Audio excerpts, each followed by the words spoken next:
We've been listening in to the fourth meeting of President Trump's cabinet. And of course, a major topic, the economy and his tariff plan, both of which he says are, quote, in very good shape, all while stocks are still in the red, as you can see there on your screen. That comes after yesterday's announced 90-day pause on some of his reciprocal tariffs.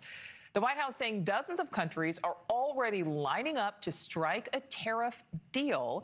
Here's what President Trump said just moments ago.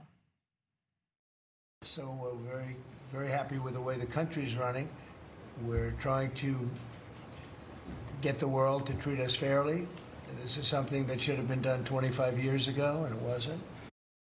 All right, so right now, import tariffs from most U.S. trade partners are at 10% temporarily, allowing open trade negotiations with those countries. Meantime, the U.S. ramping up its trade war with China, with President Trump increasing their tariffs to 145%.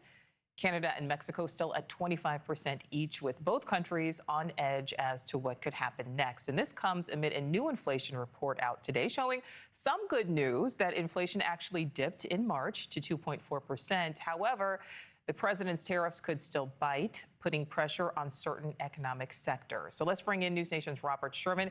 Following all of this, live outside of the White House, and Robert, China is still not backing down against President Trump's latest round of tariffs. And that's where the focus has really gone here at this juncture, Nicole, is China versus the United States, because you effectively have this trade conversation which every nation is placed into two baskets. On the one hand, China, which is now looking at this 145% tariff rate that the president announced yesterday. And on the other hand, everybody else, in which you have seen a pause on reciprocal tariffs for 90 days. You have tariff rates being brought down at 10%. So the focus is squarely on China, and the president remaining confident that a deal can be struck. But publicly, the Chinese have been very adamant that they will not be backing down. A statement that was put out by their foreign ministry spokesperson, I'll read that for you. It says, quote, that we are Chinese. We are not afraid of provocations. We don't back down. That is the message that you are hearing from the Chinese leadership heading into another day of all of this uncertainty. And the president even acknowledged that we are in uncharted territory. This is what he said just a short while ago. Take a listen.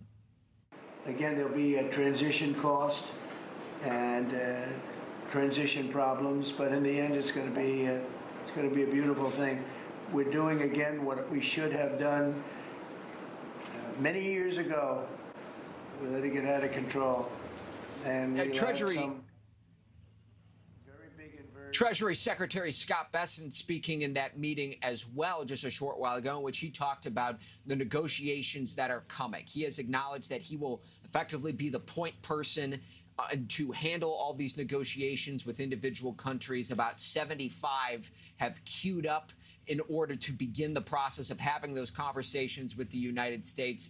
And one of the things that he acknowledges is that there is going to be a long list, and every single one of these deals has to be different. The president even saying that they could have a one-size-fits-all policy, but they want to go through and do each one of these as, using his words, bespoke, tailor-made deals. That's why they anticipate this could be a while until we get to the finish line. One reporter even asked, when could we start to see individual nations coming here to the White House to have those conversations? And the president said that that's a little unclear, because he's looking for deals that he believes will work for the United States in the long run, and right now they're not quite there yet.